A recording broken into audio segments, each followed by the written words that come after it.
O inimigo que habita em nós raramente grita, ele sussurra como um eco surdo que nos acompanha em silêncio. Ele veste a máscara da prudência e do realismo, mas sua verdadeira face é o desânimo, a dúvida que consome e paralisa. Em cada passo que damos, ele sussurra que nada vai mudar, que todo esforço é vão, que o mundo é um palco de ilusões e decepções. É a voz interna que nasce do próprio niilismo, o entendimento de que não existe um sentido maior para justificar as nossas dores, que tudo é transitório e nada tem valor último. Nietzsche via esse inimigo como parte inevitável da existência. O homem que encara o abismo dentro de si se depara com a própria insignificância, com a ausência de um propósito supremo.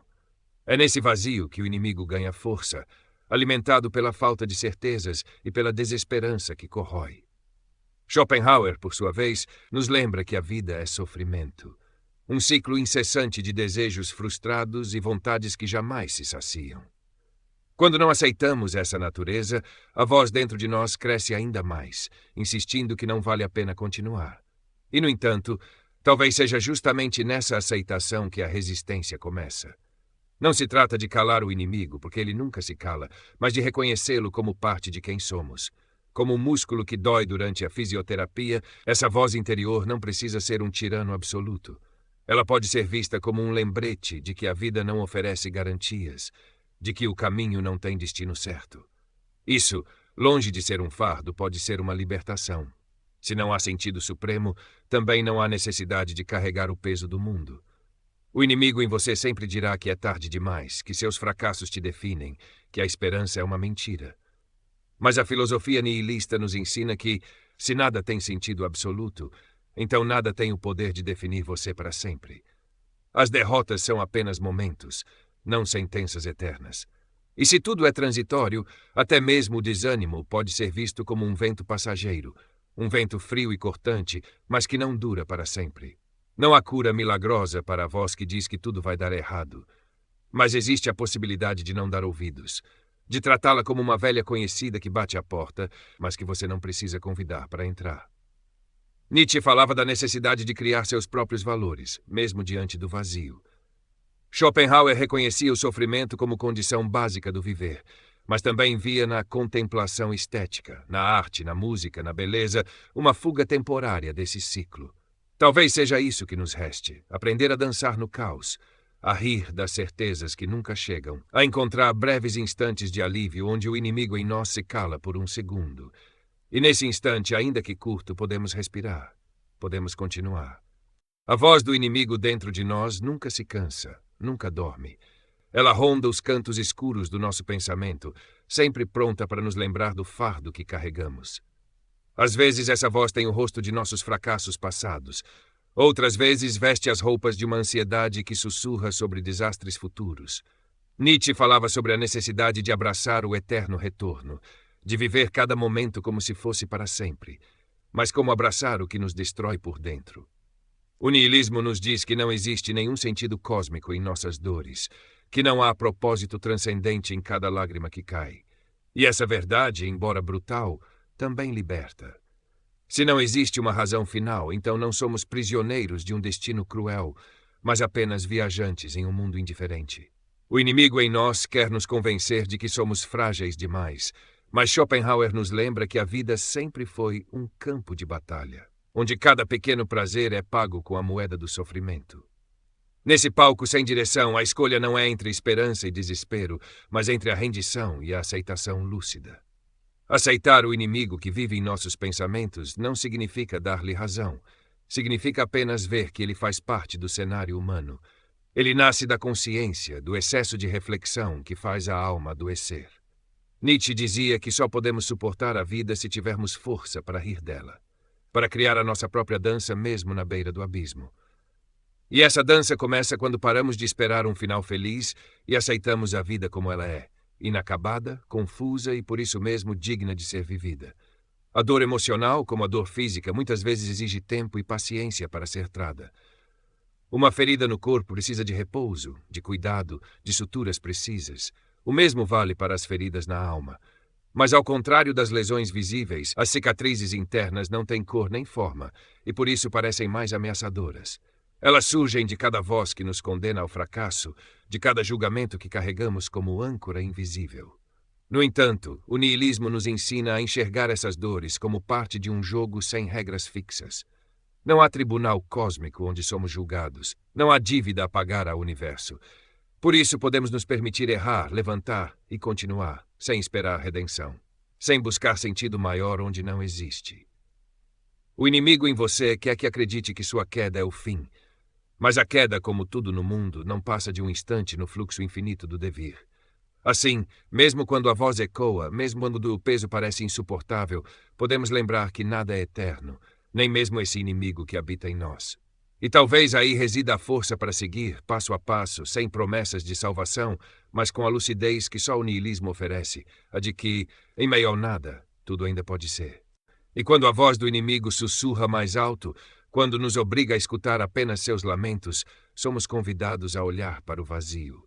Schopenhauer acreditava que a vida, em sua essência, é sofrimento, e que a fuga desse sofrimento só poderia ser encontrada em momentos de negação do querer, no silêncio de toda vontade. Mas negar o querer é negar também o mundo, e poucos têm força para isso. A alternativa que nos resta é dançar com o inimigo, mesmo sabendo que ele nos guia por caminhos escuros. Nietzsche, ao contrário, via a vida como um ciclo incessante de destruição e criação. E se o inimigo em nós insiste em nos dizer que não somos capazes, que não temos valor, Nietzsche nos convida a desafiar esse eco. Ele nos empurra a afirmar a vida como ela é, a criar significado na própria recusa de sentido.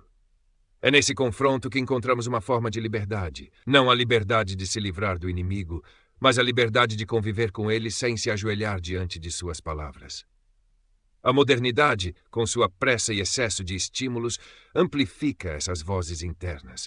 A comparação constante e o ruído do mundo que exige perfeição e sucesso imediato, tudo isso nutre o inimigo que já existe em cada um. Um tropeço na carreira, uma palavra maldita, uma falha na aparência, tudo se torna munição para o inimigo interior, que transforma pequenas quedas em grandes tragédias. O niilismo, porém, nos lembra, nada disso carrega significado absoluto. Nenhuma cicatriz da alma é a sentença final. Por isso, enquanto o corpo se curva sob o peso da dor, seja ela física, como a lenta recuperação de um osso partido, seja ela emocional, como o luto que nunca some, é preciso lembrar que o processo de cura é sempre pessoal e incerto. Não existem mapas para a alma ferida, e a única bússola confiável é a recusa a desistir. No niilismo, essa recusa não nasce da esperança, mas da aceitação corajosa de que tudo o que temos é o instante presente, sem garantias, sem promessas. E talvez seja esse o segredo para silenciar a voz do inimigo. Não tentar vencê-la em um duelo imaginário, mas apenas continuar andando, mesmo que os joelhos tremam. O mundo nada deve a você, e você nada deve ao mundo. Então o caminho é se erguer, mesmo que seja devagar, mesmo que doa. Porque a vida é esse longo processo de cura que jamais se completa. E o inimigo em nós, por mais insistente, também é apenas um fragmento do que somos. Um fragmento que podemos escolher não alimentar. O inimigo em nós se fortalece quando deixamos que o passado defina cada passo. Ele usa nossas memórias como grilhões, cada falha do ontem transformada em sentença para o hoje. Schopenhauer falava do homem como um joguete da vontade cega, sempre atado ao sofrimento, sempre incapaz de encontrar consolo. Mas mesmo em seu pessimismo, havia uma fresta. A consciência de que o desejo que nos arrasta também nos destrói, e que, ao reconhecer essa verdade, podemos recusar ser apenas marionetes do nosso próprio querer. Nietzsche, por outro lado, nos convida a abandonar as correntes morais e as ilusões de propósito.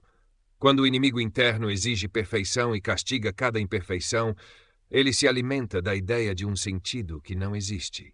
Nietzsche destrói essa ilusão com seu martelo, convidando-nos a viver sem porquês, a criar um valor que não dependa de aprovação externa. Porque é a própria expectativa de sentido que alimenta o inimigo, e quando o sentido se dissolve, resta apenas o instante nu, sem exigências. E no instante nu, o inimigo perde força. Ele sussurra: você falhou, você sempre falha. Mas se tudo é vazio de significado absoluto, por que dar tanto poder a essas palavras? O fracasso não tem mais substância que o sucesso. Nenhum dos dois persiste. Então o que sobra? O que sobra é a recusa de se ajoelhar diante da própria autocrítica. É o silêncio que vem quando percebemos que nem mesmo a dor precisa de um grande motivo para existir. ela apenas é. Na vida moderna, aprendemos desde cedo que tudo tem que ter um propósito: o trabalho, o amor, a dor. Mas isso é uma construção, e toda construção pode ser abandonada. Talvez você esteja agora em um ponto onde tudo parece sem saída. Talvez a dor seja física, a cicatriz que nunca desaparece, ou talvez seja o luto de algo que nunca voltará. O niilismo não nega essa dor, mas também não a idolatra. Ele não promete redenção, mas aponta a possibilidade de simplesmente continuar, sem promessa de cura, sem necessidade de sentido.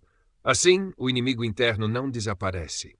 Ele permanece como uma sombra, mas ele também é só isso, uma sombra. Ele não pode impedir que você respire fundo e dê mais um passo. Porque mesmo que nada faça sentido, a vida ainda continua. E cada passo é um ato de recusa contra o inimigo que mora em você. Talvez ao chegar até aqui você tenha entendido.